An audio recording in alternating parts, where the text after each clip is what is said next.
Hi, it's Carrie. Welcome to Methods Monday, a temporary, ephemeral video series on critically appraising systematic review methods, and I'm appraising them based on the Prisma search extension published in 2021, and people really should be following these standards when reporting their search methods. It's really like the minimally acceptable standards for reporting the search. What databases you searched and what search terms you used are so often missing from systematic reviews, and that's not okay. I'm not speaking to the overall quality of the article. I'm simply looking at the search methods from the perspective of a systematic review methodologist and searcher. And I typically will not review anything from people I know or from other librarians, although I guess maybe it would be fun to do one of my early ones from 10 years ago, because that would have plenty of problems in it. But anyway, here we are in PubMed. I searched the systematic subset, and today, because I was having trouble getting access to some of these articles, I went ahead and limited to free full text just to give us a start. And I looked at this one already just a little bit, and I want to note that they did a pretty good job.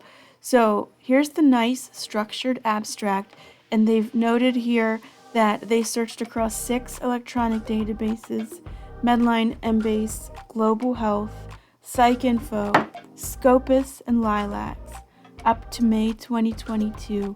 They gave us a little bit more detail about how they searched and found records.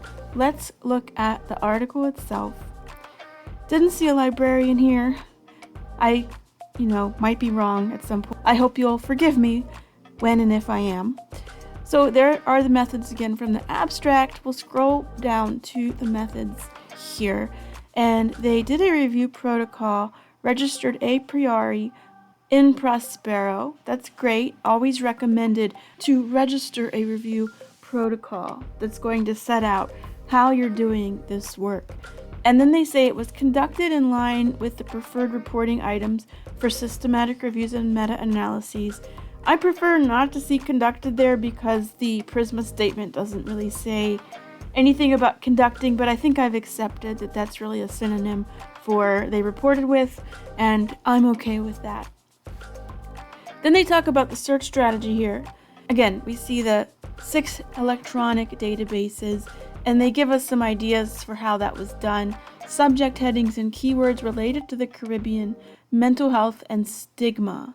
They give us the appendix, yay, and they note that they didn't use help-seeking terminology because they didn't want to unnecessarily limit the search. So they were probably screening for that during title abstract and full text screening steps.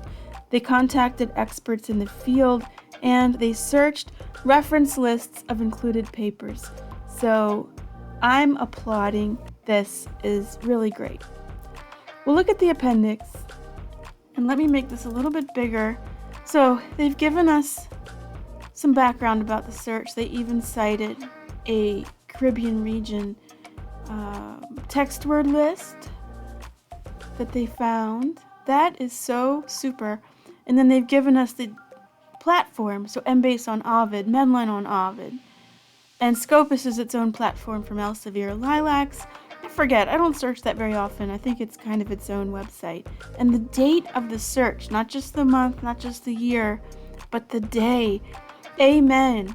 This team, amazing work. And here, they've given us the search terms. Now, my only recommendation here would be that if you were working with a librarian, there would be ways to combine this into fewer lines. It does go on for many, many lines. Now, I'm not going to rerun it and make sure it's reproducible, but it looks pretty good to me. They have 3 major concepts here. You could probably combine this into 3 or 4, 5 or 6 lines, but they did a really great job. And then we see Medline here. So the mesh terms for Caribbean versus the M-tree terms. The M-tree terms for Caribbean are different, and they've figured that out. That's really important to note. Mesh terms only apply to Medline, Cochrane, and a couple other resources, and Emtree terms are different. Mesh terms can't be used in Embase, at least not as mesh terms. The searches, just at a glance, do look really similar to each other. I'm going to assume that they're pretty much the same. This is PsycInfo, otherwise known as APA PsycInfo, so it's just an incomplete title there. But that looks really good too. There are no subject headings for the Caribbean in PsycInfo, so they've just used the keywords.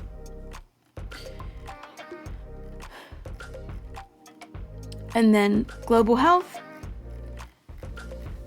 and Scopus. I am so happy to see this search. This is the way it's done. Let's just look at the Prisma flow diagram. So I think they told us in the appendix how many results they got from each database. I can't remember at this moment in time, but they did give us a total here. So altogether, 3,765, screened them, removed duplicates, full text screening, and they ended up including 9 papers reflecting 8 studies.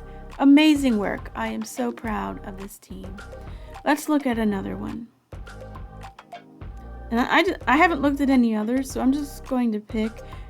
Here, we'll look at this one. Number 7, corticosteroid dose in kidney transplant and its effect on surgical complication, a systematic review, 4 authors, all from the same medical center. A nice, beautiful, structured abstract. A systematic search was conducted in PubMed and Embase from their inception until April 2023. They included specific types of studies. They used mesh and non-mesh keywords. Oh my gosh, this is great. Terms used in the electronic search included kidney transplant. Okay, so this syntax right here won't work, but it is only the abstract. So let's see if we can locate the full text. In this review, we followed the preferred reporting items outlined in Prisma. That's the way to do it. That's a good way to say it. Prisma is for reporting. The review protocol for this study was registered on Prospero. Good. Always a good idea. To conduct the review, we performed a comprehensive search in PubMed and Embase. Our search strategy utilized mesh, medical subject headings, and non-mesh keywords without any restrictions on language or date. The search terms included kidney transplant or kidney transplant mesh. So PubMed actually accepts square brackets. I don't think it accepts parentheses in search. So I'm seeing if they have maybe an abstract. I don't see one. I'm hoping this is just a narrative descriptive way of describing their search, and I'm really hoping that that's not what the search looked like. I'll show you what happens, or we'll find out what happens when we run this in PubMed. And then they talk about screening. The detail here is good, and they've given us numbers of results by databases, which is also very good. I would usually expect to see more in Embase than in PubMed, and that tells me that maybe the search wasn't run as expected. Actually, I see no nesting here, which I mean, we would want kidney transplant or kidney together. We would want these synonyms together in parentheses, then and steroid or steroids in parentheses, then and complication or interoperative complications. So let's look at PubMed. And if we use parentheses instead of square brackets, what is it going to do with that? And also, nothing is nested. Clear. 1564. What did they say they got? They said they got 3274. So my guess is that what we're seeing described isn't what they did. And then if we look at advanced and look at the search details, it mapped. So it did actually find kidney transplant as a mesh term. And then it mapped to some other terms, but it didn't nest these concepts appropriately, and it searched for mesh as a keyword term.